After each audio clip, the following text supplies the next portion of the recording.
क्या रामायण सच में हुई थी या यह सब बस एक मनगढ़ंत कहानियां हैं? इसके ऊपर कई बार चर्चाएं हो चुकी हैं। कई लोग हैं जो इसे सच मानते हैं, लेकिन कई ऐसे भी लोग हैं जो आज कहते हैं कि सब एक मनगढ़ंत कहानी है, क्योंकि ऐसा हो ही नहीं सकता। लेकिन आज की वीडियो रामायण को काल्पनिक मानने वाले को हिला कर रख सकती है।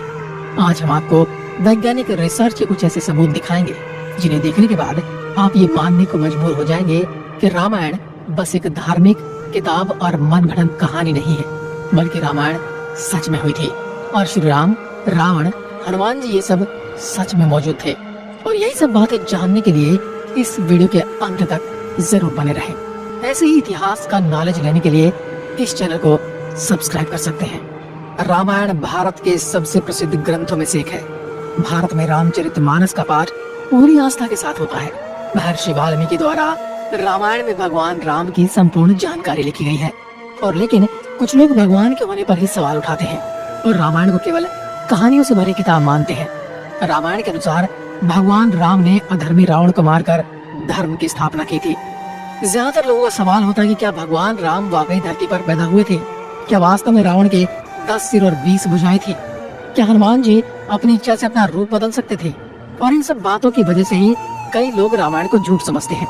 मगर आज हम वैज्ञानिक अध्ययनों के आधार पर सिद्ध कर देंगे कि रामायण में वर्णित घटनाएं पूर्णतया सत्य है। नंबर 1, रामायण कालीन हवाई अड्डे। जितना हम रामायण को भारत में मानते हैं, उतना या फिर कहूँ कि उससे भी ज्यादा श्रीलंका में माना जाता है। और इसीलिए श्रीलंका में रामायण अनुसंधान टीम ने रावण के रामायण काल के 4 हवाई अड्डे खोजने का दावा किया है। पिछले 9 वर्षों से यह ऑर्गेनाइजेशन श्रीलंका के कोने कोने की छानबीन कर रही थी।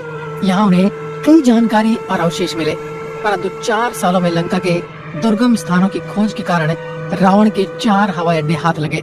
रामायण अनुसंधान टीम के अध्यक्ष अशोक कैंट का कहना है कि रामायण की लंका वास्तव में श्रीलंका ही है। यहाँ उसान गोड़ा, गुरुलोपोथा, तोतुपोला कंदा और बरियापोला नामक 4 हवाई अड्डे मिले हैं और इन्हें हवाई अड्डों से रावण पुष्पक विमान को आसमान में उड़ाता होगा। और यह हवाई अड्डे न सिर्फ ये बताते हैं कि रामायण सच में हुई थी, पर ये भी बताते हैं कि उसमें लिखी गई सारी बातें जिन पर हमें यकीन नहीं होता, वो भी सच है। नंबर 2, रावण का महल। रामायण के अनुसार रावण सोने की लंका में रहा करता था, जिसे हनुमान जी ने जला दिया था। श्रीलंकन गवर्नमेंट को श्रीलंका में एक ऐसा महल मिला है और ये दावा है कि महल रामायण काल का है। इस महल से कई सीक्रेट रास्ते निकलते हैं जो उस महल को शहर के अलग अलग जगह से जोड़ता है। लेकिन जब रिसर्च टीम ने इन पर रिसर्च की तो पता चला कि गुफाएं नेचुरल नहीं बल्कि किसी समय ने इंसानों द्वारा बनाया गया था। श्रीलंकन हिस्ट्री के अनुसार रावण शहर के अलग अलग हिस्सों में अचानक से ही प्रकट हो जाया करता था और पलक झपकते ही उन हिस्सों से गायब होकर अपने महल में पहुंच जाता था। इसलिए जानकारों का मानना है कि रावण इन्हीं गुप्त रास्तों का इस्तेमाल किया करता था। अब इतने बड़े एविडेंस को हम कैसे नकार सकते हैं? नंबर 3, अशोक वाटिका के सबूत।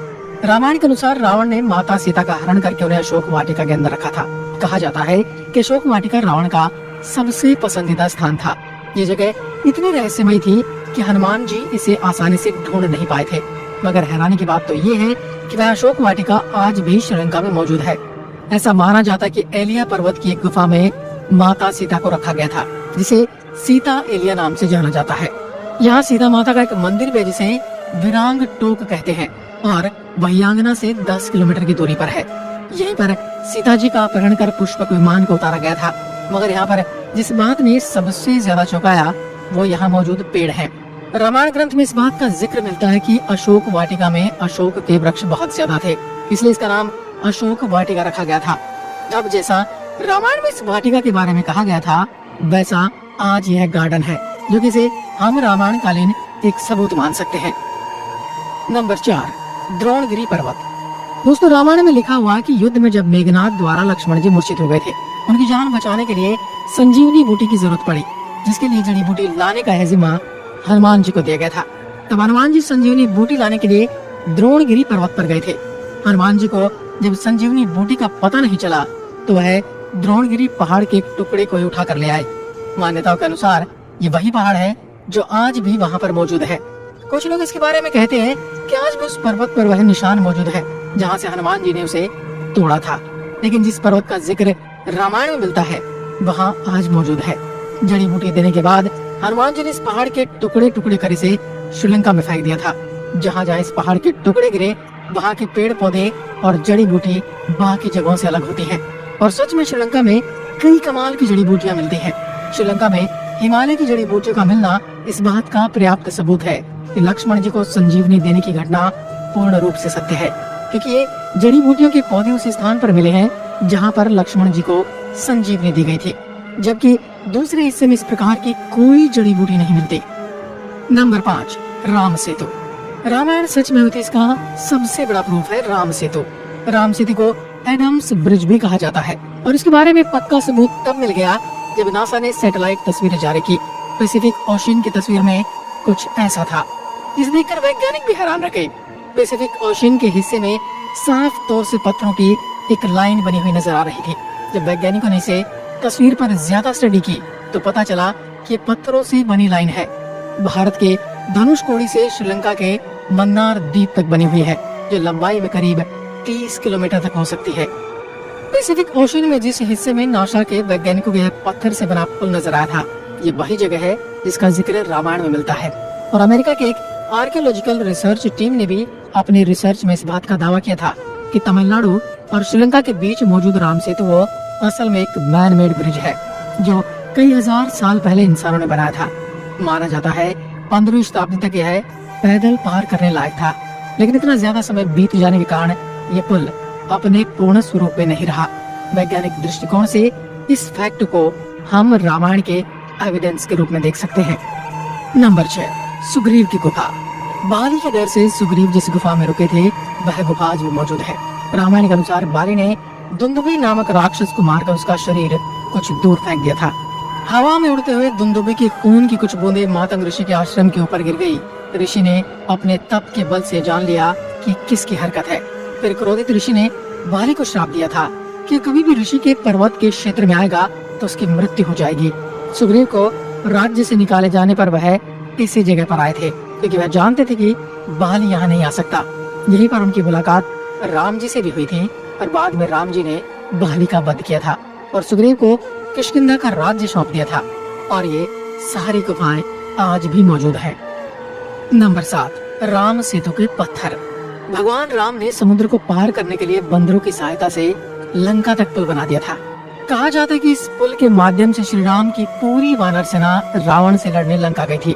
मगर हैरानी की बात तो ये है कि राम सेतु में इस्तेमाल किए जाने वाले पत्थर आज भी मौजूद है। राम सेतु पुल के पत्थर पानी पर तैरते थे। रामेश्वरम में सुनामी के दौरान कुछ पत्थर जमीन पर आ गए थे। शोधकर्ताओं ने जब उन्हें दोबारा पानी में फेंका तो वह तैर रहे थे, जबकि दूसरे पत्थर पानी में डूब जाते थे। शोधकर्ताओं के अनुसार इसके लिए एक विशेष प्रकार के पत्थर का इस्तेमाल किया गया था, जिसे विज्ञान की भाषा में प्यूमाइस स्टोन कहते हैं। यह पत्थर पानी में नहीं डूबता और तैरने वाला है पत्थर ज्वालामुखी के लावा से आकार लेते हुए अपने आप बनता है। ज्वालामुखी से बाहर आता हुआ लावा जब वातावरण से मिलता है तो उसके साथ ठंडी या उससे कम तापमान की हवा मिल जाती है। यह गर्म और ठंडे का मिलाप इस पत्थर में कई तरह से छेद कर देता है, जिस कारण यह पत्थर पानी में नहीं डूबता। अब इन पत्थरों के पीछे का विज्ञान भी रामायण के समय उनको पता था और उन्होंने इस तकनीक का उपयोग राम सेतु को बनाने में किया था। यह रामायण का एक पुख्ता और मजबूत सबूत है। नंबर 8, जली हुई लंका के सबूत। रामायण ग्रंथ के अनुसार हनुमान जी ने लंका के सोने की नगरी को जला दिया था, मगर अभी कुछ एविडेंस मिले हैं जिन्हें लेकर कहा जा रहा है कि लंका के जलने के सबूत आज भी वहाँ पर मौजूद है। जिस जगह पर श्रीलंका को जला गया था वहाँ की मिट्टी आज भी काली है, जबकि उसके आसपास की मिट्टी का रंग वैसा ही है जैसा कि नॉर्मली मिट्टी का होना चाहिए। बस इतने से इलाके में एक काली मिट्टी मौजूद है जो कि जली हुई लंका के सबूत को बताती है। इस बात को भी हम एक इत्तेफाक कहकर टाल नहीं सकते। अब जब आपको इतने सारे प्रूफ दिए जा रहे हैं, यहाँ तक इतने सारे प्रूफ कोई इत्तेफाक नहीं हो सकते, तो इसलिए यही साबित होता है कि रामायण सच में घटित हुई थी। आपका क्या विचार है हमें कमेंट में लिखकर जरूर बताएं। एक बार फिर मिलते हैं एक और ऐसी दिलचस्प वीडियो के साथ। तब तक के लिए नमस्कार। जय हिंद, जय भारत, जय श्री राम।